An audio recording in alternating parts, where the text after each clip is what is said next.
Hola, hola, ¿cómo están? Bienvenidos una vez más al Lado B con José Víctor y Jessica Dugan. Estamos súper contentos de estar aquí con ustedes en este programa que sabemos que va a estar espectacular. Y vamos a hablar de la enseñanza el domingo que se llamó Tenemos mucho en común. Cuéntame de dónde salió ese título, porque últimamente está sacando unos títulos muy chéveres, unos nombres muy así súper guau, como dice nuestra comadre. Y yo digo, ¿de qué se tratará? Porque cuando uno ve esos títulos, pues le llama la atención. Yo sé que a veces uno trata de buscar algo que YouTube lo reconozca más fácilmente, pero sé que tú... Voy a contar mi secreto. Dale. De cómo llegamos a esos títulos. Tu secreto, tu arma secreta. Sí. Lo primero que hago es desarrollar la enseñanza. Y luego yo tengo una persona que es como mi filtro. Mi secreto es Esteban. Mi secreto tiene nombre. Sí, el director creativo de Ecclesia Lab. Él es tu ChatGPT. Él es mi ChatGPT en creatividad. Y lo que hacemos es que vamos por encima de la enseñanza. Y una vez que la leemos y él me ayuda a como afirmar la cultura de lo que estamos viviendo en este tiempo, él es como mi curador, ¿verdad? Él le hace el curative process. Usualmente buscamos lo que nos resalta en la enseñanza. Entonces, cuando buscamos lo que nos resalta, siempre tratando de mantenernos en el flow de lo que está pasando últimamente. Entonces él me dice, me llamó la atención tal cosa, o esta frase me saltó, me llamó la atención. Entonces, por ahí, luego que vemos esa frase, buscamos entonces títulos creativos que expresen lo que ese tema, en especial de la enseñanza, nos llamó la atención, ¿no? Y no solo, yo creo que una de las razones por la que lo haces con él, no solo porque es la posición que él tiene como director creativo, porque a mí también me toca, cuando me toca enseñar, pues yo lo llamo y le digo esto es lo que tengo en mente y él también me ayuda, porque le hemos dado esa autoridad a él y confiamos en lo que Dios le ha dado. O sea, eso es muy importante también. Creemos que Dios lo trajo para añadir eso, ¿no? Exacto, resaltarlo porque tenemos, y sobre todo yo creo que es porque además de que es un crack, o sea, no, es un genio, es un duro, un capo. Además de eso, tiene 28 años, o 26 cumplió, no me acuerdo ahora. Bueno, tiene 20 y pico. Es un joven de esta generación. Entonces, nosotros nos gusta apelar a él porque sabemos que si a él le gusta el título, le llama la atención el tema, pues nuestra carga, que es las generaciones, pues van a decir, quiero ver ese programa. Sí, me identifico con eso, claro, y uno tiene que aprender. Yo enseño cuando vienen, por ejemplo, personas nuevas a la comunidad nuestra o a nuestra vida, a las diferentes áreas, porque nosotros no solamente hacemos cosas en la iglesia, tenemos otros frentes, por decirlo así. Cuando sentimos que Dios trae personas, una de las cosas que le enseñamos es que ellos no es que vengan a sujetarse a nuestra visión. Nosotros hemos entendido que cuando Dios añade personas es porque lo que ellos traen es parte de lo que Dios quiere hacer. Entonces hemos aprendido a ver nuestra visión como la unión de esos propósitos que Dios le ha dado a esas personas que trae a nuestro lado. Y creo que eso nos lleva a valorar mucho a las personas y valorar lo que ellos traen a la mesa, ¿verdad? Eso quería que dijeras, porque a veces la gente nos pregunta cómo hacen lo que ustedes hacen, cómo se atrevieron a hacer esos cambios y cómo querían conectar con las generaciones. Y es traer a la mesa de decisiones personas con talentos, con dones y con una mentalidad de lo que queremos alcanzar. Entonces los animamos, de pronto algún pastor nos está viendo, nos está escuchando, que diga, wow, yo quiero dar ese paso. Empieza por tus hijos. O sea, nosotros por lo menos, nuestros hijos son muy importantes. Nosotros escuchamos lo que ellos dicen. Así Alejandra es. Trabajó con nosotros. Isabela, que era nuestra sobrina, trabajó con nosotros. O sea, les dimos no solamente un puesto en una silla, sino que le dimos parte de la mesa de las decisiones de hacia dónde va la iglesia. Claro, nosotros no delegamos tareas, delegamos autoridad y responsabilidad. Y hemos entendido, creemos que Dios maneja la autoridad, así que cuando Dios le da autoridad a una persona, Dios mismo honra esa autoridad. Entonces, si nosotros creemos que Dios está trayendo a alguien para agregar valor al equipo, no es para usarlo, no es para usar su talento, es porque esa persona es parte de ese rompecabezas, ¿verdad? De esa estructura, y entonces ese es el valor que le damos. Y eso ha sido, creo yo, uno de los factores clave en lo que estamos haciendo en este tiempo. Y ha sido muy lindo para nosotros. Al principio fue duro. Sí. Al principio fue duro, pero creo que eso nos ha rejuvenecido, nos ha dado vida, nos ha ayudado a conectar mejor hasta con nuestros hijos. Así es. ¿Verdad? Que ellos se sientan importantes, validados. Y bueno, hablando de esto, porque el tema del domingo, estábamos hablando acerca de la epidemia de soledad crónica que hay en el mundo.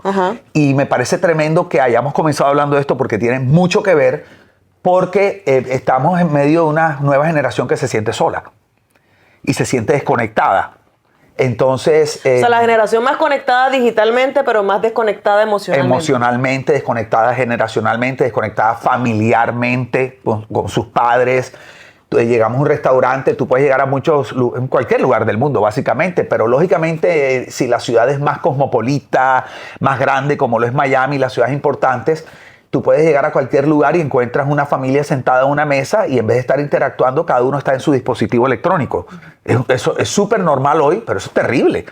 Terrible porque lo que está sucediendo es que estamos promoviendo la desconexión emocional, asumiendo que la conexión digital puede sustituir lo que solo una conexión emocional o una conexión de corazón a corazón puede producir. Entonces, yo creo que la conexión que nos provee los dispositivos digitales es buena cuando es con personas que tú no puedes conectar así. Por ejemplo, a mí me encanta conectar con mi hermano Gabriel, que vive en España. Entonces, como no lo tengo aquí, lógicamente conectar con él por video y eso me ayuda. Pero no es lo mismo. Yo anhelaría tenerlo al lado. Claro. Tú sabes, anhelaría, me hace mucha falta. Y creo que los momentos más felices que recuerdo en mi vida es con amigos, es conectando con personas. Los momentos más lindos contigo cuando estamos solos conectando con nuestros hijos. Entonces, pues de eso queremos hablar un poco, de esa epidemia de soledad crónica que ha traído consecuencias nefastas, porque está comprobado médicamente, sociológicamente, que esta epidemia, que dicen que es la epidemia más grande que hay en el mundo ahora mismo, en el planeta. Wow. No es el COVID, no es la gripa, no es la obesidad, es la soledad crónica. Es la epidemia más grande. Dicen que está profundamente relacionada con problemas del corazón, con diabetes tipo 2, con el incremento notable de pensamientos e intentos suicidas. Increíble. O sea, es terrible. ¿Verdad? Con ansiedad, con depresión. Todo eso dicen que está ligado. Y podemos ver las noticias cuando pasan esto, sobre todo en Estados Unidos, que lamentablemente es tan común, todo este asunto de las matanzas que suceden en las escuelas, en lugares públicos, en iglesias, cuando van y buscan factores denominador común en las personas que hacen esto, la soledad está ahí, siempre, ¿verdad? Y entonces dicen, pero ¿qué notaron en ese compañero del curso? Siempre estaba solo, se veía triste. Por eso una de las herramientas que están tratando de utilizar para evitar esto es que enseñarle a los alumnos y a los compañeros a identificar las personas que se sienten solas e inmediatamente involucrarlos. Entonces, esto de la soledad es algo muy delicado y tiene mucho que ver con el estado de ánimo que vive la humanidad hoy día. Excelente. ¿Y cuál ha sido el momento tal vez en tu vida que tú hayas experimentado soledad y cómo lo superaste? Yo creo, tengo un par de momentos que yo recuerde así, como dice aquí, on the top of my mind, ¿verdad? Así de primerazo que me fusilas. Yo diría, uno, lamentablemente, cuando entré a la iglesia cristiana. Cuando entré a la iglesia cristiana, porque entré en una etapa de la iglesia cristiana, todavía se vive mucho hoy, pero creo que eso ha cambiado un poco. Hay una nueva generación. Los años 90. Sí, los años 90 y los 2000. Entré a la iglesia cristiana y en este supuesto intento de la iglesia por ayudarme, no lo juzgo, creo que ellos pensaban que era lo que había que hacer. Lo primero que me dijeron, una de las primeras instrucciones es: tienes que dejar a todos tus amigos. Tienes que alejarte porque tus amigos son una mala influencia, tus amigos son rumberos o lo que sea. ¿Y qué pasa? Que la iglesia promovió, o digamos, me quitó todos mis amigos, pero no me dio amigos nuevos. ¿Qué era amigos nuevos en la iglesia? Supuestamente que tú ibas a un grupo de jóvenes los sábados y estabas con personas, pero la realidad es que cuando vienes a ver, no te proveen esas amistades con las que tú caminas día a día, con las que haces travesuras o con los que te ríes, con los que lloras. Entonces, el primer momento que me sentí muy solo fue cuando llegué a la iglesia, y en la medida que fui involucrándome más en la iglesia cristiana, ya al nivel de liderazgo, de servicio, pastor, cada vez estuve más solo. Porque la vida del liderazgo cristiano es una vida muy solitaria. Es muy solitaria porque son unas relaciones que están fundamentadas en lo que tú haces, no en quién tú eres. Y hay esta promoción, promueven este estilo de vida donde tú no puedes mostrarte como tú eres, tú no puedes ser real, porque tenemos un concepto de espiritualidad equivocado, un concepto, entre comillas, de santidad extraño. Entonces, y este concepto que yo he venido enseñando de unos años para acá, de la iglesia que cree que Jesús vino a sacarnos de la humanidad, a deshumanizarnos, que eso vamos a hablar un poco más tarde hoy. Entonces, ¿qué pasa? Que cuando tú pierdes tu humanidad creyendo que eso es espiritualidad, que ser espiritual es ser menos humano, entre menos humano, más espiritual eres, pierdes tu capacidad de conectar con personas. Así es. Entonces, yo diría que es eso. Y la segunda vez que tal vez me he sentido más solo, yo pienso que es cuando la primera vez que intentamos entregar una iglesia y de alguna manera nos quedamos en la calle o fuimos dejados en la calle, abandonados. Me sentí muy solo y fue una soledad muy dura, porque fue una soledad producto también de la misma decisión, pero también producto de personas que nosotros amamos, con las que teníamos una relación muy cercana, y sentir que de alguna manera nos abandonaron. Entonces una soledad con dolor, es una soledad con abandono, es una soledad que te sientes rechazado, te sientes inservible, te sientes desechado. Esa palabra es muy dura. Entonces yo diría que esos son los momentos y eso me llevó a depresión y ansiedad. Sí. A un proceso depresivo y de ataques de pánico que yo nunca había vivido en mi vida. Y yo me considero un gran hombre de Dios. Yo lo digo sin temor. Yo me considero un hombre de Dios de oración. Yo considero nuestro matrimonio es lindo. Tenemos una familia preciosa. Creo que tenemos una espiritualidad equilibrada. Y con todo eso me dieron ataques de pánico. Me dio una depresión profunda. Hubo momentos que me vinieron pensamientos de tal vez lo mejor es quitarme la vida. No porque quisiera suicidarme, sino porque quería parar el tormento de la soledad que estaba viviendo por dentro. Entonces, si eso me ha pasado a mí, que me considero una persona espiritual, feliz, yo no me imagino lo que puede estar viviendo otras personas.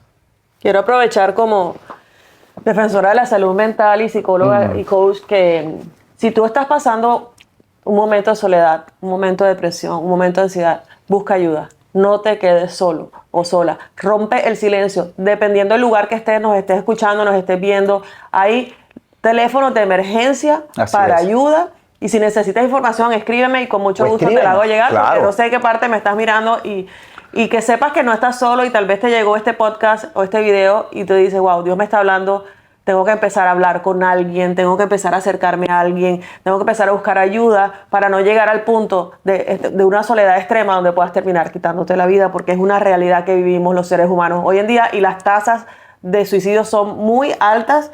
Y les parece mentira, es más alta en los hombres que en las mujeres. Así es. Porque yo creo que nosotros nos deprimimos más, pero como que... la mujer es más sentimental, pero es que el hombre se traga más la depresión.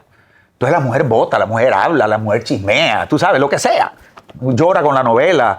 Pero es que el hombre en esta hombría malentendida, creemos que nuestra labor es no mostrar debilidad porque tenemos que sacar adelante hasta que el tipo se revienta por dentro. Y...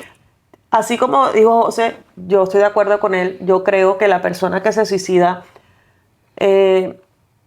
siendo cristiana, porque este es un debate, y vamos a tumbar un idolito por ahí. No, tiene un demonio.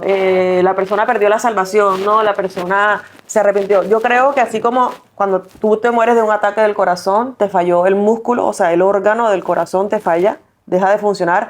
Yo creo que en el ámbito de la salud mental lo que deja de funcionar es el cerebro, porque el cerebro es el encargado de segregar las hormonas de la felicidad y hacer todas esas conexiones que evitan que tú caigas en depresión o en ansiedad. Claro. Y cuando esos químicos no están funcionando, las dendritas no se están conectando, no se están comunicando, ahí empiezan a repercutir. Así y por es. Algo tú necesitas ayuda médica, necesitas terapia psicológica, necesitas de pronto suplementos alimenticios, nutritivos, medicina. Descansar, dormir.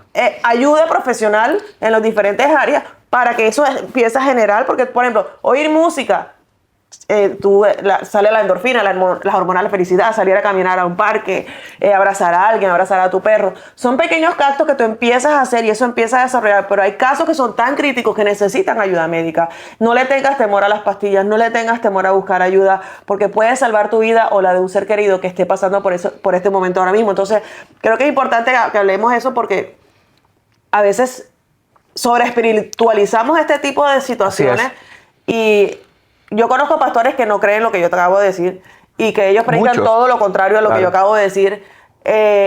Para ellos la depresión es un espíritu y con ayuno y oración sale, pero yo lo hablo en mi libro, que el próximo mes va a salir, donde a nivel científico está comprobado que si una persona está en depresión no debe ayunar, porque lo que necesita es nutrientes. El cerebro necesita alimentarse porque está en déficit. Entonces los mandas a ayunar y se ponen peor. Así o sea es. que no hagamos...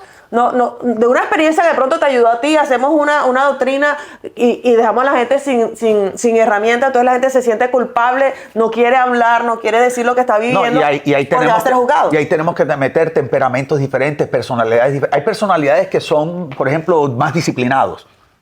Hay otras personas que no. Hay personas que necesitan que le den la mano. Por ejemplo, Tomás pidió que quería ver. Jesús no lo regañó. Jesús le mostró. Yep. ¿Verdad? Pero es como, fíjate qué tremendo. Le dijo, hasta que yo no meta el dedo en la llaga, no voy a creer. O sea, necesitaba una experiencia física para su fe. Jesús no se la negó. Jesús no le dijo, pues, ¿sabes qué? Qué terrible eres, esa poca fe que tú tienes. Pues, hasta que no creas, no te... No, Jesús se lo mostró y lo ayudó en su incredulidad y dijo, cuán bienaventurados son los que creen sin haber visto. Yeah. O sea, qué chévere que hay personas que puedan creer sin haber visto. Pero tú necesitabas ver, aquí está la llaga. Entonces, hay personas que necesitan pastillas, hay personas que no las necesitan, Así es. ¿verdad? Y también creo que debemos ser intencionales en fijarnos en qué personas se están retrayendo. Porque esto es retraerse, ahí es donde comienza todo. Ya. ¿Verdad? Ay, hace rato no viene a la iglesia, Sí. no viene al grupo. O si viene, lo ves personas en tu callado. trabajo, amigos de compañeros, lo notas Sí. diferente. Hola, ¿cómo estás? ¿Qué te ha pasado? O sea, tratemos de ir tocando esa puerta, esa persona. Entonces, terminó la idea que estaba diciendo anteriormente, que hay pastores que no creen en esto, hasta que eso llega a la puerta de sus corazones. Claro, hasta que te toca vivirlo y tú dices, oh, era verdad, no estoy endemoniado, necesito ayuda. Entonces ya empiezan a cambiar su discurso. Claro. Pero seamos sensibles porque hasta que tú no vives algo, tú no tienes derecho de juzgar a nadie. Total. No tienes autoridad. O sea, no tienes autoridad para enseñar cosas. O sea, tienes autoridad desde el punto de vista espiritual, digamos. Pero es como que no hemos desarrollado la compasión. Ya. Pero Muy cuando importante. uno ha vivido Muy importante porque eso- cuando vemos de pronto noticias como un pastor que durante un poquito, creo que fue el 2019, se suicida joven, joven para mí de los 30 años, con una esposa espectacular, con 3 hijos hermosos y de repente tú dices, un pastor. Pero qué pecado oculto tendría que... No, la gente no tiene ni idea el peso de la vida a veces en la mente del ser humano. Es una cosa tremenda. No, yo sigo cuentas en Instagram de una que se llama Suicide Prevention, prevención del suicidio, y ponen fotos como, así luce el suicidio. Te ponen a los actores famosos que se han Robin suicidado. Williams Robin Williams muerto de la sonriendo. risa. Hitch, el moreno que bailaba Twitch. O sea, que tú los ves y se ven felices en las redes sociales, con unas esposas espectaculares, con unos hijos maravillosos, una familia, éxito, fama, y de repente, ¡pum!, se quitaron la vida y tú dices, ¿qué pasó? O sea, porque a veces no todos mostramos, ay, estoy triste, estoy solo. A veces estoy muerto de la risa, pero me estoy muriendo por dentro. Más sin embargo, la esposa de Twitch decía que él estaba viviendo procesos de soledad. O sea, tú puedes verte feliz, pero la soledad no se puede ocultar. Hay algo que sucede cuando el corazón empieza a entristecerse, que el corazón se empieza a aislar. ¿Por qué? Porque se siente desgastado y tener relaciones desgasta. Entonces, ¿Tú crees que la iglesia ha hecho lo suficiente para combatir esta epidemia de la soledad? Y si no lo ha hecho, ¿cómo podemos mejorar este aspecto? no creo, no voy a hablar de la iglesia, no creo que hemos hecho suficiente y me meto en la película porque nosotros somos la iglesia también. No hemos hecho suficiente porque la iglesia se ha vuelto como una industria. No, yo no estoy diciendo que tengamos malas intenciones, para nada, sino que la iglesia también ha entrado en este fluir de la productividad, de tener más reuniones, de ser más eficiente con los recursos para poder alcanzar más personas. Y todo eso hay motivaciones, no son malas. Por ejemplo, queremos alcanzar más gente, que más que gente conozca de Jesús. Pero al final, conocer de Jesús, conocer en la obra salvadora de Jesús, ayuda para que tú tengas salvación y vida eterna. Pero conocer a Jesús es lo que te permite disfrutar la vida eterna. Entonces, tenemos como una industria, es como una fábrica de creyentes. Entonces, ¿qué hacemos? Todo lo diseñamos para ser lo más eficiente posible en el uso de los recursos, el tiempo, el asunto, la cosa. Y lo que pasa es que la soledad o el antídoto de la soledad es la amistad, son las relaciones. Ya. Y las relaciones no se manejan con eficiencia. Si ves, la profundización de una relación, la conexión, tú no la puedes meter en industrialización, no la puedes meter como en una fábrica.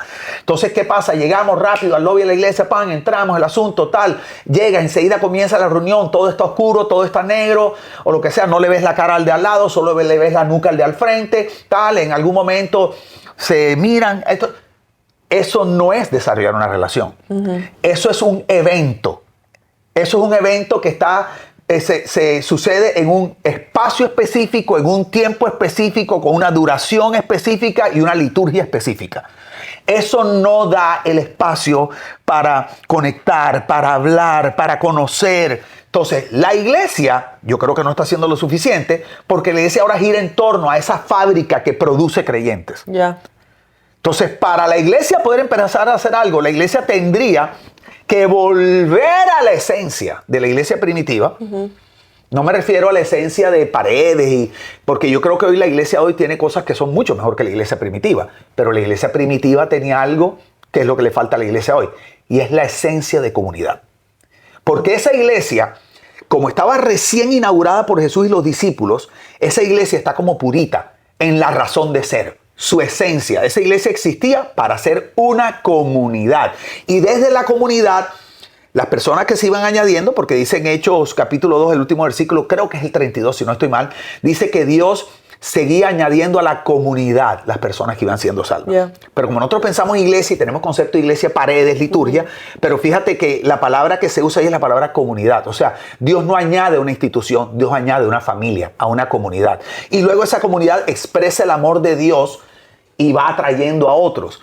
Entonces, el problema es que la iglesia hoy está tan industrializada, está tan producida, que si nosotros queremos ser la iglesia que realmente ayuda a las personas a no vivir en soledad, nos tocaría derribar muchas cosas.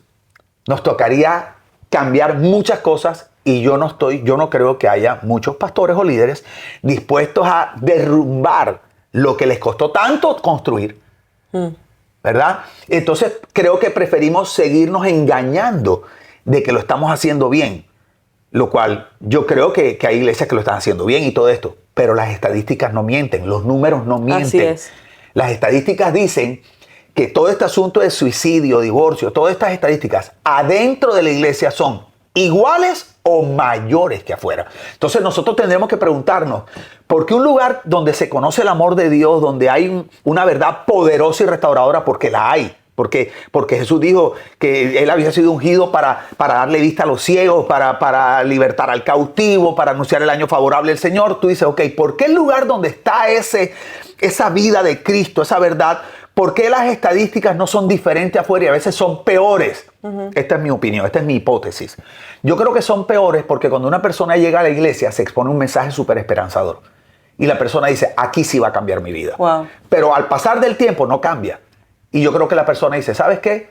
Esta era mi última oportunidad. Si aquí no va a cambiar, esto nunca va a cambiar. Yeah. Y creo que les matamos la última esperanza, y es cuando tú le das a Dios, o crees que le estás dando a Dios la oportunidad. Pero, ¿cuál es el problema? Y esto es tremendo. Dice en Salmos, dice, cuán hermoso es que los hermanos habiten juntos y en armonía, porque allí envía Dios bendición y vida eterna. De la prédica de Cajas Llenas. ¿Ok?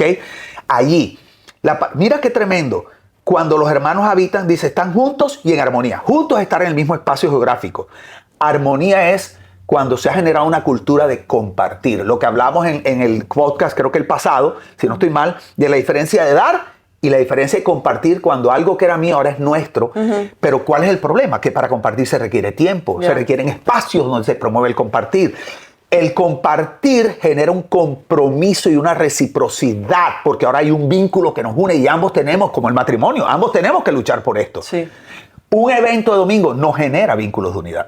Exactamente. Un evento de domingo lo que genera es un espacio, una atmósfera en común donde adoramos juntos, estamos juntos. Sí. ¿Verdad? Pero armonía. No, y hablábamos en estos días de la importancia de tener comunidad, porque Dios no nos creó para vivir solos. No podemos vivir solos. No es bueno, Génesis dice, no es bueno que el hombre esté solo, y no solamente se refería al varón, sino al ser humano. O sea, Dios crea a Eva porque Él entiende, hey, yo estoy con el hombre, yo tengo comunión con el hombre, pero el hombre necesita otro parecido a él para compartir. Y como Dios nos da emociones, porque Dios es espíritu. Nosotros conectamos con Dios, con el Espíritu, pero Dios mismo nos diseña seres emocionales. Necesitamos otros seres emocionales para conectar, si no vamos a tener todo eso reprimido. Cuéntanos una experiencia que pasó cuando volvimos a Barranquilla, que empezaste a conectar con tus amigos de la infancia. Me acuerdo que abriste un grupo de oración con Manuel de la Rosa. ¿Y qué pasó ahí? Cuenta esa historia. Eso fue súper revelador. O sea, eso transformó mi vida. Es más, yo creo que eso salvó mi vida. Eso es lo que yo pienso. Porque venía de esta cultura y este paradigma donde tienes que dejar a tus amigos, tienes que estar. Y entonces la iglesia no me proveía amigos, me proveía hermanos en la fe que vivían esta misma espiritualidad extraña. Pero no me proveía el alcahueta, el con el que me río. Y cuando yo vuelvo a Barranquilla, ese 2011, me acuerdo que regresamos a Barranquilla, creo que fue junio 8 del 2011. No, eso fue en marzo también, no me acuerdo. Y volvemos a Barranquilla.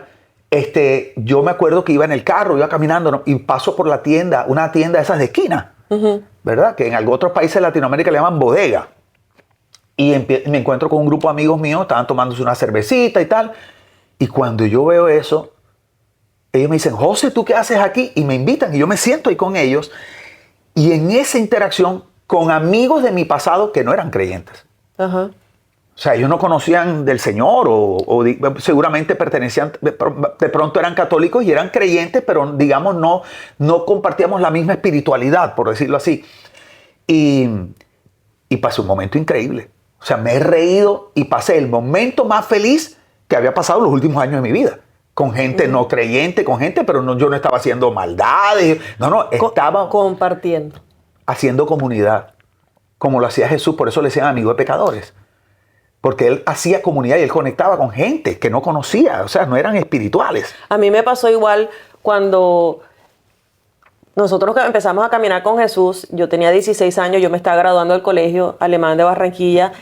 Y en ese tiempo, la iglesia a la cual asistíamos promovía el que tienes que alejarte de tus amigos del mundo y tienes que andar con amigos cristianos. Entonces, esa separación nos alejó de los amigos con los que estábamos creciendo, tus amigos increíbles. Amigos tuyos de la universidad, amigos míos del colegio. Tus amigos se volvieron mis amigos. Exacto. Entonces, esa separación, yo en el libro que estoy escribiendo, escribo sobre eso y les pido perdón porque de cierta manera yo me alejé. O sea, yo dije, ¿cómo yo que tenía siendo la que iba a transmitir la luz a esas personas, yo me alejé de ellos y los dejé como en el limbo? Y a raíz de la pandemia, bueno, no de la pandemia, cuando decidimos regresar después de esa experiencia en Barranquilla que empezamos a reconectar con tanta gente, yo abro el chat, yo soy la que abro el chat de promoción 89 del Colegio Alemán y empiezo a contactar a todos mis amigos y desde ese momento hasta el día de hoy seguimos en contacto por WhatsApp. Cuando viajamos a alguna de las ciudades tratamos de conectar con el otro que está en esa ciudad y nos tomamos la foto y una vez al año o 2 veces al año tratar de reunir a los más posibles de la promoción. Entonces se generó ese vínculo porque para mí ellos son mis hermanos. Hay un versículo muy mal utilizado en la Biblia que dice, el que se hace amigo del mundo se constituye enemigo de Dios. Cuando dice amigo del mundo no se refiere a personas que viven en el mundo, se refiere al sistema del mundo, al cosmos. Pero ahí no dice que tú no puedes ser amigos de personas del mundo. Lógicamente uno tiene que ser sabio, porque así como antes de ser cristiano yo cuidaba mis relaciones porque yo no voy a caminar con alguien que me haga daño. Exacto. Cristiano o no cristiano. Exacto. Alguien que me promueva un hábito destructivo. Exacto. ¿Verdad? Pero yo entendí que la amistad me hacía mucho bien. Esa ida a Barranquilla también me permitió recuperar el concepto de amistad. De ahí yo saqué la enseñanza de la amistad, una clave para la salud y la felicidad. Y tú me decías, por ejemplo, que te sentías que también derribaste paradigmas y fortalezas y pensamientos incorrectos que tenías. Tú pensabas que tus amigos ya no te querían. Exactamente. O sea, ¿hasta dónde llegó ese que tú dijiste, me siento solo, pero cuando tú llegaste te diste cuenta que eras amado por todos? No, o sea, que todos te extrañaban, que todos te admiraban. O sea, sí. Cuando el último mensaje que te mandó el chico este que tocaba en el grupo de rock. Sí. Creo que ella estudiaba en el Parrish contigo, que te mandó un voice, que tú me dijiste, Jessy, mira, escucha esto. O sea, lo que para ellos eras tú en ese momento, que ni siquiera eras cristiano. Así es. Pero cómo te veían como ser humano, cómo te veían lo que tú portabas, el liderazgo tuyo, cómo te admiraban, y tú decías, no puedo creer. Y uno a veces cree cosas, no, es que la gente no me quiere, y resulta que no era así. Y creo que también tenemos que entender que Dios quiere usar a personas que aunque no son cristianas para bendecirte, para hacerte sentir feliz.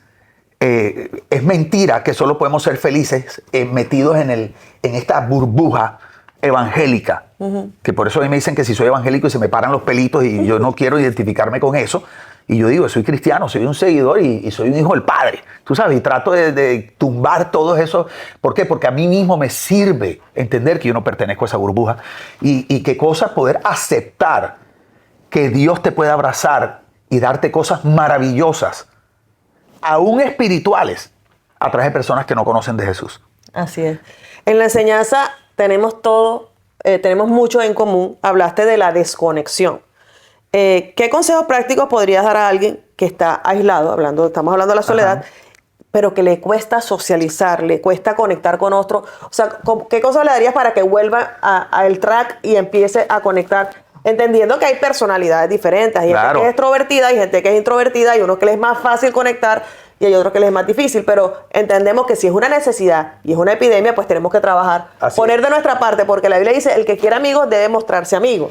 Creo que ahí tenemos que entrar un poquito en la ciencia, que lo dije en la enseñanza, pero creo que amerita repetir aquí. Nosotros tenemos algo que se llama la corteza prefrontal. Es algo que está aquí, ¿verdad? Al frente, en parte de nuestro cerebro. Y esa corteza prefrontal es la encargada de digamos, reaccionar a ciertos impulsos, a ciertas estimulaciones, ¿verdad? Pero cuando nosotros nacemos, cuando una persona es bebé, esa corteza prefrontal está inmadura porque se desarrolla en el transcurso de la vida, sobre todo en los primeros años. Y esa corteza prefrontal en un bebé solamente tiene la capacidad de reaccionar ante el estímulo de la luz, el sonido y el movimiento. ¿Verdad? Entonces, por ejemplo, si el papá pasa o el perrito pasa, tú ves que el bebé mira, porque su corteza prefrontal está, en ese momento puede captar movimiento y mira así, o si prendes la luz, tú ves que a los bebés les encanta mirar la luz, porque no es tanto que les guste. Los móviles esos que dan vueltas en la cuna. Por eso se mueven, y no es que le encante la luz, sino que la luz es algo que él reacciona, porque él siente el estímulo, ¿verdad? Y el sonido, la música. ¿Qué sucede? Uno espera que a medida que el ser humano va creciendo, va pasando un niño de 5 años, 6 años, 7 años, su corteza prefrontal debe ir madurando. ¿Por qué? Porque supuestamente ese niño más tarde tiene que poder prestar atención en una clase en el colegio, si no, no va a aprender, ¿verdad? Tiene que poder participar de una conversación, si no, no va a poder ser parte de conversaciones donde va a poder madurar y conectar. Entonces, de acuerdo al diseño de Dios y cómo Dios nos crea este cuerpo humano tan perfecto, esa corteza prefrontal debe ir aprendiendo a reaccionar a otros estímulos que no solo son la luz básica, el sonido básico, el movimiento básico. A conversaciones, palabras. Por ejemplo, tiene que tener la capacidad de aburrirse. La capacidad de aburrirse es una de las características de la madurez. Wow. ¿Cómo tú vas a estudiar, por ejemplo, en un colegio donde no todas las materias te gustan, pero si tú dices, no voy a estudiar en el colegio porque me aburre la matemática, nunca te vas a graduar de colegio? Entonces no vas a avanzar en la vida. Entonces, ¿qué sucede? Que vivimos en medio de una generación que cada generación tiene más atrofiada la corteza prefrontal. Y la razón primordial es estos aparatitos que tenemos aquí. ¿Por qué? Porque los dispositivos electrónicos mantienen la corteza prefrontal ligada a los 3 estímulos principales o básicos, que son la luz, el sonido y el movimiento. Entonces, cuando nosotros empezamos a dejar a los niños horas y horas del día con el teléfono, con la tableta, el iPad, televisión todo el tiempo, lo que estamos haciendo es que se la estamos poniendo fácil a la corteza prefrontal. Wow. ¿Sí ves? Le estamos diciendo, no requiere madurar. Porque para jugar en el teléfono no requiere madurar la corteza prefrontal. Y por eso, cada vez, fíjate qué tremendo, que esto creo que lo aprendí contigo, que tú estudiaste pedagogía, los niños van teniendo más capacidad de atención de acuerdo a los años. Y tú me enseñabas que por cada año era un minuto más o algo así, ¿verdad? Entonces, fíjate qué tremendo que supuestamente un niño a los 11, 12 años ya está entrando en middle school, o sea, como al principio de bachillerato, y empiezan a dar álgebra y cositas de estas. Las clases duran más, inclusive venir a una comunidad espiritual donde una persona va a hablar por 30 minutos, 40, antes hablaban por hora y media, 2 horas. La pregunta es, ¿por qué cada vez tenemos que hablar menos? ¿Sí es? O sea que la corteza prefrontal, en vez de ir madurando con las generaciones, se ha ido atrofiando. Por eso tienes jóvenes que ahora casi todo el mundo dice que sufre de desorden de atención con hiperactividad. Al final, todo eso también puede tener relación con una corteza prefrontal no desarrollada. Entonces, ¿por qué digo esto? Porque, como dijimos al principio, estamos en medio de la generación más conectada digitalmente, electrónicamente, Pero esta conexión electrónica ha tomado un lugar tan primordial en la vida del ser humano que es la que nos ha llevado a perder la capacidad de conectar humanamente, emocionalmente, de una manera real y presencial. Entonces, tu pregunta es, ¿cómo podemos conectar? Pues lamentablemente, lógicamente, podemos dar consejos prácticos, salgan a comer juntos y todo eso, pero nada de eso sirve si no estamos dispuestos a soltar esto por un tiempo. ¿Desconectarnos? Para conectarnos, ese es el consejo. Desconéctate para conectarte. ¿Qué pasa? No es fácil, baby. No es fácil. Sí, para nosotros no es fácil. O sea, fíjate lo que estamos hablando aquí y reconocemos lo peligroso que es esto mal manejado. Porque esto es una bendición bien manejada, pero esto es muy peligroso y está afectando. Ya es que ya está comprobado el efecto que tiene a nivel emocional, intelectual y en desarrollo cognitivo de los pelados de hoy. No, y yo les contaba en uno de los episodios que estaba viendo el quiropráctico y es increíble cómo los cuellos de todos nosotros se han atrofiado. Así es. O sea, se está malformado por estar así. Claro, porque el cuello debe estar curvo hacia atrás. Ajá. El cuello, las cervicales, eso, Sí. debe estar curvo hacia atrás. Y hoy en día las cervicales están curvas hacia adelante. Porque O sea, estamos todo el tiempo así. Desde niños, ¿verdad? Desde niños. Entonces, mi consejo es, como hacemos nosotros. Nosotros llamamos a un restaurante. O sea, nosotros que usualmente cuando grabamos el podcast, después nos vamos a comer juntos y todo eso. O sea, yo tengo que reconocer. O sea, yo amo estar contigo y me encanta estar contigo. Pero esto es una adicción. O sea, uno siente algo por dentro que tú lo que quieres es agarrar el teléfono y sumirte y sumergirte en TikTok. Es una cosa tremenda y hay que ir por encima de eso que tú sientes y ponerlo a un lado, pero tienes que hacerlo maduramente y con carácter y entender que en ese momento nosotros no podemos, ¿cómo se llama?, desvalorizar el tiempo que tenemos, que hoy en día no es fácil tener tiempo, para conectar. Porque resulta que vamos a contestar un email, contestar un texto. Cuando antes no habían teléfonos celulares, tú tenías que esperar llegar a la oficina y te decían, o lo llamó fulano de tal. Nosotros venimos de la época que era el teléfono fijo. Claro. Después pasamos a los beepers, después pasamos a los teléfonos con radio, después pasamos a los flip-flop. O sea, hemos estado en todas. En todas. Como dices tú, somos la generación que ha visto todo, ¿verdad? Entonces yo diría, mi consejo es, hay que desconectarse para conectar. Yo no estoy diciendo que botes el teléfono, pero en un momento del día, quítalo, apágalo, ponlo a un lado. Apágalo, ponlo en Do Not Disturb, en luna, en avión, pero desconectate. Y reconocemos que a veces desgasta ser papá y es más fácil darle el iPad a los niños. Ay. ¿Verdad? Y yo no creo que hay un problema que de pronto se lo des, pero qué fácil es entregarle la crianza a los hijos a la tableta. No podemos hacer eso. Es morir a nuestro egoísmo, Así es. tirarnos al piso con ellos, Claro. jugar un ratico y no simplemente los electrónicos, porque si te das cuenta, entre más chiquitos se los des, más difícil va a ser quitárselo. Tú ves a un bebé, tú le quitas el celular y ya llora, porque ya Llora. gritan, patalean. Es que una adicción, porque tiene síndrome de abstinencia, los withdrawal symptoms. Y eso, el síndrome de abstinencia es una de las 4 características de la adicción. Entonces, ¿qué pasa? Que cuando le retiras el objeto de adicción, que puede ser cocaína, puede ser azúcar, puede ser comprar las tarjetas de crédito, comprar lo que sea, empieza el cuerpo y las neuronas empiezan les da rabia porque no están sintiendo el placer que les produce el objeto de adicción. Eso es lo que le pasa a los niños hoy día. Hay niños que han matado a sus papás por no darles el teléfono. O sea, los han asesinado literalmente. ¿En serio? Claro, por quitarles el celular. Claro que es un síndrome de abstinencia, es una adicción terrible. Oh, wow. Bueno, también en esta enseñanza tenemos mucho en común. Mencionaste la palabra deshumanización. Pero ¿cómo podemos ser intencionales entonces en reconocer, valorar la dignidad de nuestro día a día, de los seres humanos, cuando tenemos a veces diferencias con ellos? Tan pronunciadas. Exacto. Si somos diferentes, ¿cómo podemos entonces tener ese contacto? Yo quisiera decir 2 cositas antes de eso, que tienen que ver con esto. ¿Qué es deshumanización? Deshumanización es algo que está sucediendo hoy mucho. Y es cuando nosotros relacionamos el valor de una persona con su creencia, con su conducta, con su tradición, con su nacionalidad. Entonces asumimos que una persona vale más o menos que nosotros porque nació en un lugar diferente, porque tiene una religión diferente, porque tiene una conducta sexual diferente. Entonces eso es deshumanizar. Racismo, clasismo, homofobia, transfobia, todas esas cosas al final son expresiones de la deshumanización. Yo no estoy diciendo que Dios esté a favor o de acuerdo, simplemente estoy diciendo que cuando tú relacionas la dignidad o lo que una persona se merece o relacionas el valor de un ser humano con otra cosa que no es su origen, que fue creado a imagen y semejanza de Dios, y lo que Dios dice él, tú lo estás deshumanizando. Tremendo. Y lo segundo que quería decir antes de contestar la pregunta es, me preocupa que la iglesia, yo creo que una de las cosas por las que más es conocida la iglesia es por deshumanizar. Ya. Sí, por las que más es conocida. Por eso aquellas personas que se sienten menos que nosotros no vienen a las comunidades espirituales. Lo hablamos la semana pasada. Claro, nadie va a llegar a un lugar donde tú te sientes menos.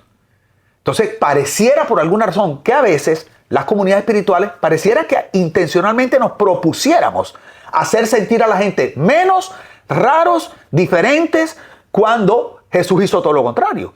Porque Pablo dice en Filipenses que no estimó el ser igual a Dios como algo a que aferrarse, sino que se vació, es la palabra ahí. Se vació de su divinidad y se hizo semejante a los hombres. Y ya estando en forma de hombre, dice que se humilló, o sea, lavó los pies de los hombres. Entonces, si Dios de alguna manera se despojó de su divinidad y se arropó de humanidad para que nosotros pudiéramos identificarnos, poder ser ese puente entre Dios y la humanidad, ¿por qué nosotros a veces queremos, entre comillas, mistificarnos y espiritualizarnos tanto? Que la gente no puede identificarse con nuestra humanidad porque ya no se ve, porque a veces pareciera que levitáramos, pareciéramos que somos tan perfectos, tan santos, que brilláramos. Entonces, pienso que tenemos primero que entender, creo yo, ahora sí contestar la pregunta, ¿qué podemos hacer? Tenemos que entender que todos los seres humanos fuimos creados a imagen y semejanza de Dios. Yes. Todos tenemos el mismo origen. No hay ninguno que haya sido creado con un propósito diferente, porque el enemigo no crea nada. Satanás no es un creador. Satanás es un imitador, y un buen imitador, pero imitador barato, engañador, mentiroso, príncipe de las tinieblas, padre de la mentira, todo eso dice la Biblia. El creador es nuestro Padre. Entonces, todo ser humano, que un ser humano no esté viviendo de acuerdo a su creación original, no le da menos valor. Lo que está pasando es que se está perdiendo la capacidad de vivir en su valor verdadero, en su diseño original. Entonces, número uno, qué lindo que aprendamos a darles a todo el mundo la dignidad que Dios le da. Eso es lo primero. Lo segundo, entender que todos tenemos el mismo valor. A mí me impresiona. Todo esto de la esclavitud, lo que ha pasado con los nazis, los judíos, todos estos ejemplos de genocidio que se ha dado en la humanidad, siempre ha sido porque alguna raza, alguna etnia se ha considerado superior a otra. Wow. Siempre ha habido deshumanización detrás de esto. Siempre ha habido superioridad. ¿Ok? Y ojo, que en la Biblia, cuando Dios le habla al pueblo de Israel y dice el que los va a cortar, es por eso. O sea, el pueblo de Israel también cayó en un síndrome de superioridad cuando Dios los llamó a ser un pueblo escogido. Pero mira qué tremendo, esto está profundo lo que vamos a hablar aquí. Porque Dios en el desierto le habla a Moisés, dice, ustedes serán mi especial tesoro entre las naciones, mi pueblo escogido. Dice, nación santa, real sacerdocio. Entonces los escoge como pueblo y dice, tiene un lugar especial en mi corazón, pero ese lugar es porque los quiero usar para llegar a las otras naciones. Porque dice, usted va a ser un pueblo de sacerdotes. O sea, necesito que ustedes sean mediadores entre las naciones que no me conocen y yo. Porque yo amo a todo el mundo, quiero bendecir a todo el mundo, los quiero usar. El pueblo de Israel se olvidó de eso. Y se dedicaron ellos mismos como a apoderarse de Dios y de la espiritualidad. Y la Biblia es clara que Dios es por eso que les dice, no, ya no más, ustedes no van a ser mi especial tesoro. Wow. Ahora la iglesia reemplaza a Israel. Porque la iglesia es la mediadora de alguna manera de ese amor de Dios, de esos propósitos, la que a través de nuestra espiritualidad humana podemos hacer eso, pero ¿qué pasa? La iglesia también se ha ensoberbecido. La iglesia a veces también se cree superior porque conocemos al Señor, porque somos espirituales, porque tenemos vida eterna y miramos a los seres humanos como menos. O sea, la deshumanización es contraria, opuesta a la misión y al carácter que Dios le dio a la iglesia. Increíble. Me haces pensar en la historia de Jesús con la mujer samaritana. Porque Jesús es nuestro líder, Jesús es nuestro ejemplo y Jesús estando en la tierra, o sea, no solo se despojó de la divinidad y se hizo humano, sino que estando en la tierra rompió paradigmas y fue en contra de lo que la cultura decía. O sea, un judío no hablaba con un samaritano y mucho menos una mujer. O sea, ahí estaba rompiendo el que estoy acercándome a una persona de otra cultura. A un desechado. Y estoy acercándome como hombre a una mujer. Así es. En un horario donde la gente supuestamente estaba por ahí o no estaba por ahí, pero el punto aquí es que él decide hacerlo y ella se sorprende. Eso del horario Es que es importante, porque es que antes las mujeres iban a buscar agua en la madrugada y en la mañana que no hacía calor. Pero a esta mujer samaritana le tocaba ir a mediodía porque como era rechazada, no quería que la maltrataran o la apedrearan o abusaran de ella, le tocaba ir al mediodía. Entonces, y el único que se le acerca a esa hora es Jesús. Una cosa tremenda. O sea, y por eso dice la Biblia que los discípulos se impresionaron. Decían, ¿qué hace hablando con una mujer samaritana si judíos y samaritanos no se tratan entre sí? Wow. Dice la Biblia. Y me impresiona la conversación tan humano-espiritual que tuvieron, ¿verdad? Cómo Jesús se le mete en el corazón y de ahí pasa al puente de, tú sabes, 6 hombres has 5 tenido. maridos has tenido, el con el que estás ahora no es ni siquiera tu marido. Y la mujer le dice, me parece que eres profeta, y esta conversación tan maravillosa, y lo impresionante es que pues esa mujer se fue al pueblo y no hacía sino decir, este hombre es especial. Evangelizó al Qué cosa resto del tan pueblo. tremenda, o sea... Él la tocó, le hizo terapia, le habló de la vida Y eterna. ella estaba sola. Ella tiene que ver con el tema de hoy. Le tocó los puntos, exacto, le tocó, tiene sed, una necesidad, y hay unos predicadores que dicen, bueno, él es el hombre 7 que ella conoce, el número perfecto, se enamora de Jesús, su vida es transformada y se vuelve un evangelista. Empieza a hablar a todo el mundo de lo que Jesús hizo. De lo que Jesús hizo en ella. Porque él decidió acercarse a alguien que no se ponía. Que la sociedad había deshumanizado, consideraban indignos, los desechados. Te voy a decir algo, yo creo, esto es tremendo lo que estamos hablando. Jesús no solamente vino a devolvernos nuestra espiritualidad, Jesús vino a devolvernos nuestra dignidad humana. Come on. Sí, no podemos quitar una de la otra. Porque si nosotros creemos que Jesús solamente vino a devolvernos nuestra espiritualidad, Él no hubiera dicho el reino de los cielos se ha acercado. O sea, Él está diciendo, yo vine a darle una vida abundante. La vida abundante no es solo espiritual. Tiene un génesis espiritual, pero tiene una expresión en toda la integralidad del ser humano que es espiritual, mi cuerpo. Entonces, Jesús encontró una tierra deshumanizada, una tierra ensoberbecida, una tierra rebelde, Y eso desobediente. que fue hace 2020 años, Así imagínate es. ahora. Y entonces, Jesús también viene a devolverle la dignidad al ser humano. La iglesia debe ser reconocida por ser ese brazo, esa representación de Dios que vuelve a humanizar a la humanidad deshumanizada. Como hemos puesto una brecha, un abismo entre los cristianos y los mundanos. Entonces, ¿cómo le vas a hablar de Cristo si ni siquiera eres capaz de cruzar ese abismo y tocar su corazón y ponerte sus Queremos zapatos? obligarlos a ellos que crucen el abismo hacia acá. Come on, yes. Cuando la Biblia dice que ningún hombre subió al cielo, que por eso Dios tuvo que bajar a los hombres. Yeah. Entonces, nosotros queremos obligarlos que cambien primero para que tengan el derecho de venir a congregarse con nosotros en nuestra burbuja santa y perfecta, Ay. ¿verdad? Y resulta que Jesús estaba con ellos en la plaza del pueblo. Porque con cuando dice, publicanos, claro, con prostitutas. porque cuando dice que el verbo se hizo carne, que en otra versión dice la palabra nació como un ser humano, dice.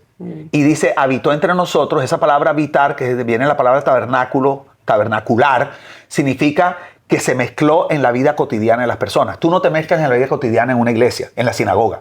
Así ¿Sí ves? No, ese es un momento diferente. En un momento estamos en una liturgia. La vida cotidiana, por eso él comió con Zaqueo en su casa, por eso visitó a María y a Marta, o sea, por eso era amigo de Lázaro. Él no era amigo de Lázaro en la sinagoga. O sea, la amistad no se desarrolla en la iglesia, o sea, en el edificio, en el auditorio. Voy a decir algo, de pronto nos van a tirar piedra con esto, pero en estos días hablaba con una chica muy cercana a nosotros y me decía, imagínate que me invitaron a un cumpleaños de una amiga, mi amiga es cristiana, y yo dije, bueno, voy al cumpleaños con mi esposo. Dice, en toda la fiesta de cumpleaños, lo único que pusieron fue adoración de la época de los 90. Ella decía, y todo el mundo era así como, esto es una fiesta de cumpleaños. Yo no me imagino a Jesús en una fiesta de cumpleaños con sus discípulos, cantando los himnos que estaban cantando en la sinagoga. O sea, Jesús, la cultura judía son alegres, bailan. Fiesteros, bailarines. Fiesta, no sé qué. Mira las bodas duran 7 días, lo que cuando Jesús cambia el agua en vino. Entonces ella decía, y ella le dice a la amiga, ven acá, pero tú no escuchas reggaetón. Dice, sí, pero yo lo escucho a escondidas. Entonces eso es lo que promueve ese estilo de liderazgo cristiano. Yo aprendí contigo que en la Biblia, cuando dice, y Jesús se regocijó, es la palabra agaliao, que significa bailar dando vueltas. Yo todavía me acuerdo de la escuela de adoración, ¿oíste? Y entonces, pero decimos regocijó y suena como el gozo del Señor es mi fortaleza. ¿Entiendes? Entonces pensamos que regocijó es gloria a Dios, aleluya. Tú sabes, y resulta que lo que está diciendo es que Jesús estaba como, porque acuérdate que los hombres judíos bailaban agarrados, como lo hacen todavía en las bodas hoy, ¿verdad? Y bailaban. Eso es lo que la Biblia está diciendo. Pero para algunos eso es un escándalo. Sí. Un escándalo. Entonces, si ves, es una espiritualidad deshumanizada. Cuando Jesús no nos llamó a una espiritualidad deshumanizada, Jesús nos llamó a una espiritualidad humanizada. Y por eso que entonces amigos nuestros nos decían, no, yo no quiero ir a tu iglesia porque ahí me van a prohibir. No voy a poder hacer esto, no voy a poder hacer esto. Entonces piensan en lo que van a tener que dejar y prefieren no acercarse a Dios. O sea, lo que tú decías del branding, del mercadeo, del mensaje está grave. Grave. Nosotros estamos grave. Sí, como cuando tú ves un aviso mal hecho y tú dices, Dios mío, yo jamás iría a ese restaurante. Tú sabes, no, el marketing de la iglesia está terrible, pero no en el sentido porque el marketing de la iglesia hoy día ha mejorado mucho desde el punto de vista visual y todo eso, pero desde el punto de vista del mensaje, de lo que decimos de Dios con nuestros actos, con nuestra indolencia, con nuestra falta de compasión con las personas. Nosotros no podemos proyectarnos superiores en sabiduría y estilo de vida. Ya para terminar, porque yo les dije que el programa iba a estar bueno y hemos tocado... Oye, va a crecer nuestra comunidad de haters. Estaba pensando en lo que hemos estado hablando y digo, wow, nuestra comunidad de haters va a crecer. O sea, este programa va a dar mucho que decir. Si la amistad es la clave para la felicidad, que fue la enseñanza que Dios te dio después de la experiencia en Barranquilla, ¿cómo podemos construir amistades profundas y significativas en una cultura hoy en día donde se prioriza más la productividad, el éxito, el individualismo, el empoderamiento, que el estar con compañeros? O sea, yo creo que el número uno es la conciencia de entender que sin amigos tú no vas a ser feliz. Sin conexiones no puedes ser feliz. Ok, no vas a ser feliz. No es bueno que el hombre esté solo. O sea, Dios dijo, si yo dejo a este hombre solo, la depresión comienza en el huerto del Edén. No, usted no puede estar solo. Entonces, número uno es entender. Hay que salir de la mentira. No significa que no haya temperamentos o inclusive momentos que tú digas, quiero estar solo. Es rico estar solo en algunos momentos. Lo necesitamos. Hay personas que por temperamento necesitan, por ejemplo, yo soy de las personas que me da energía estar sola. Exacto. A ti te da energía estar con gente. Depende, porque a medida que han pasado los años, hay una energía que me doy cuenta que solo la obtengo. Por ejemplo, necesito no solo estar solo, necesito dormir, descansar, hacer una siesta. Eso me da energía. Entonces, yo creo que estar solo tiene su espacio. Pero después de la pandemia, más todo lo que hemos vivido de la deshumanización, la desconexión a raíz de todos los dispositivos electrónicos, creo que hemos caído en esta mentira de que podemos ser felices solos. Entonces, lo primero que hay que entender es, no, el hombre no puede ser feliz solo, la mujer no puede ser feliz sola. A lo mejor tú crees, tú que nos estás viendo, mujer u hombre, porque alguien te hirió, porque alguien te abusó, porque alguien te decepcionó, porque alguna autoridad, no sé, te traicionó o algún amigo te dejó, a lo mejor tú crees que estar solo y blindar tu corazón te va a hacer ser feliz, porque tú relacionas ser feliz con no ser herido. Pero no ser herido no es ser feliz. O sea, lógicamente, si blindas tu corazón, la gente no te va a poder herir. Pero blindar tu corazón, así como impide que entren los que te hieren, impide que entren los que te aman. E impide que tú salgas y conectes con lo que amas. Entonces, nosotros no podemos pasar la vida con ese blindaje en el corazón. Entonces, número uno, la conciencia, no podemos ser felices solos. Número dos, si tienes tu corazón blindado, tienes que tomar la decisión de... Nadie te está diciendo que derribes las fronteras de tu corazón, ¿verdad? Pero aunque sea piedrita por piedrita, ve arriesgándote a conocer. Y lo otro, esto es muy práctico. No hay amistad sin pasar tiempo juntos. O sea, yo no recuerdo haber estado, o sea, todos los mejores amigos que yo tenía. Tiempo de calidad. Claro, y a veces el tiempo de calidad no tiene que ser tan profundo. Tú sabes, ir a cine juntos, ir a comer, ir a reír, verte un partido, a caminar. O sea, al final, los momentos que yo recuerdo con mis amigos era divirtiéndome, pasando juntos. Y en el divertir había dolores, había cosas que sufríamos juntos. Y así es el matrimonio también. Entonces yo diría que esos tres pasos, número uno, tomar conciencia. No es bueno que el ser humano esté solo. Número dos, arriesgarse. Ok, me voy a arriesgar a conectar otra vez. Y número tres, ¿cómo voy a manifestar o expresar ese paso que voy a dar? Voy a empezar a salir. I'm gonna put myself out there. Como dicen cuando alguien ya se divorcia o terminó con su novia dice, no, I'm gonna put myself on the market again. Tú sabes, bueno, como amigo, tienes que salir al mercado. O sea, tienes que salir a donde está la gente y arriesgarte y, ojo, incomodarte. Porque vamos a ser honestos. Yo hablaba de esto estaba allá en Katy y creo que lo hablé aquí también el domingo pasado. hay personas que desde la pandemia prefieren quedarse viendo la reunión de iglesia o de cualquier iglesia en el sofá de su casa o en su cama. ¿Por qué? No es que la experiencia sea superior, es que es más cómodo. Claro. Tú no tienes que mover, no gastas gasolina, no tienes que manejar, que el gentío, que el asunto.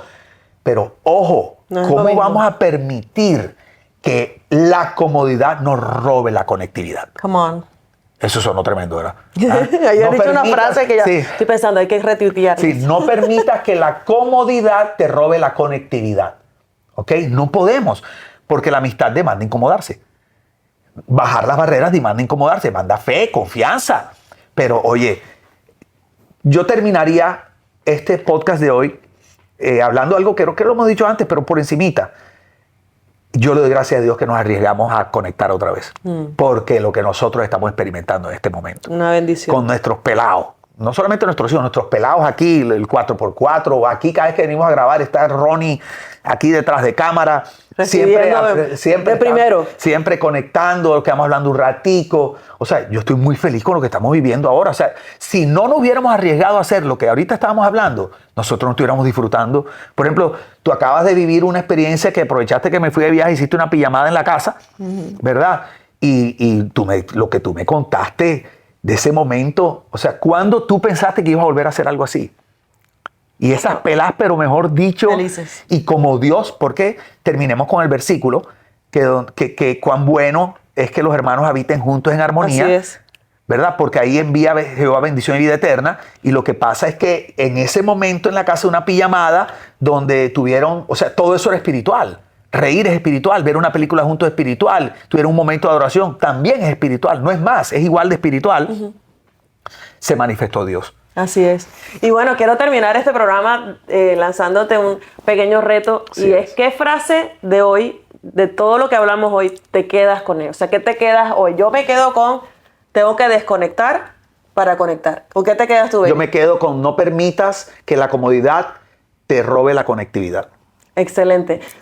¿Tú con cuál te quedas? Escríbelo ahí en los comentarios en YouTube, o si quieres, cuando salgan los reels, los recuentos de todo lo que estamos haciendo aquí en este programa, también puedes comentar. Y si algo no te gusta, te invito a verte el programa entero antes de jugar por un minuto de un reel. El reel es un minuto y Es este que programa... nosotros tiramos veneno aquí, tiramos códigos duros. A Esteban, que hace el reel, le gustan esos códigos duros. A él le gusta la controversia. Y la gente empieza a decir, pero vete el programa completo. Sí, o sea, si nos vas a sí. acribillar, vete el programa completo. Acribíllanos con justa causa.